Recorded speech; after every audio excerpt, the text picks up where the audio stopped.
के साथ दोनों फौजों ने एक दूसरे पर हमला कर दी और बहुत सख्त जंग के बाद आखिर पर्शियन फौज जंग छोड़कर भागने लगी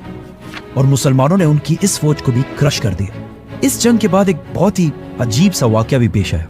कि पर्शियन फौज के एक जनरल जो अरेस्ट हो चुका था, उसने आके खालिद बिन वलीद को बताया कि हमारे एम्पायर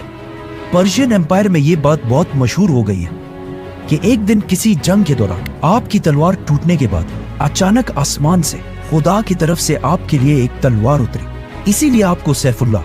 अल्लाह की तलवार कहा जाता है। जिस पर वहां खड़े सारे मुसलमान बहुत हंसे, लेकिन इससे ये अंदाजा लगाया जा सकता है कि पर्शियन एम्पायर की पब्लिक में खालिद बिन वलीद का खौफ किस हद तक फैल चुका था। इस जंग के बाद अल हिरा सिटी के साथ साथ पर्शियन एम्पायर के इस इलाके की बहुत सारी सिटीज ने मुसलमानों के सामने सरेंडर करना शुरू किया। पर्शियन एम्पायर पर हमला करने से पहले अबू बकर रज़ियल्लाहु तआला अन्हु ने खालिद बिन वलीद को वही इंस्ट्रक्शंस दिए थे जो इससे पहले हमेशा रसूलुल्लाह सल्लल्लाहु अलैहि वसल्लम दिया करते थे कि किसी भी बच्चे, बूढ़े, औरत पर अंडर एनी सर्कमस्टांसेस हाथ नहीं उठाना और कोई दरख्त भी नहीं काटना और किसी से कोई चीज नहीं छीनना। इन्हीं प्रिंसिपल्स को सामने रखकर खालिद बिन वलीद ने पर्शियन एम्पायर के इन सारे इलाकों को फतह करने के बाद उस इलाके की सारी प्रॉपर्टीज वहां के लोकल अवाम को वापस कर दी और इंसाफ, जस्टिस का एक जबरदस्त निजाम बनाया जिसमें उन्होंने सारों के सामने पर्शियन एम्पायर के ताकतवर लोगों को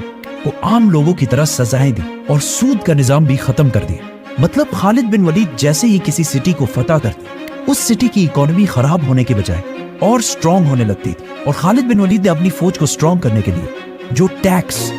जजिया यहाँ की आवाम पर लगाया, वो उस टैक्स से बहुत कम था जो इससे पहले यहाँ की आवाम पर्शियन बादशाह को भेजा करती थी। ये सब देखकर पर्शियन आवाम बहुत हैरान थी। इसीलिए जो सिटीज इससे पहले मुसलमानों से आखिरी दम तक लड़ती थी, आहिस्ता आहिस्ता सिर्फ थोड़ी सी लड़ाई के बाद मुसलमानों के सामने सरेंडर करने लगे और जजिया टैक्स खुशी से देने लगे। अब खिलाफत राशिदा पर्शियन एम्पायर से इस सारे इलाके को फतह कर चुकी है। यहाँ तक मुसलमान साल 633 के जुलाई के महीने में पहुंचे और जुलाई से लेकर सितंबर तक अगले 3 महीने तक मुसलमानों और पर्शियंस के दरमियान कोई भी लड़ाई नहीं हुई, क्योंकि खालिद बिन वलीद इन नए इलाकों में इस्लामिक लॉज कायम करने में बिजी थे और पर्शियन बादशाह दूर दराज से नई फौज जमा करने में बिजी थे। अब जब यहाँ पर्शियन एम्पायर में हालात थोड़े कंट्रोल होने लगे तो मदीना में मुसलमानों के खलीफा अबू बकर रज़ियल्लाहु तआला अन्हु ने सहाबा की एक हाई लेवल मीटिंग बुलाई जिसमें उमर, अली और उस्मान जैसे बड़े बड़े सहाबा मौजूद थे। लेकिन इस बार ये मीटिंग पर्शियन एम्पायर के बारे में नहीं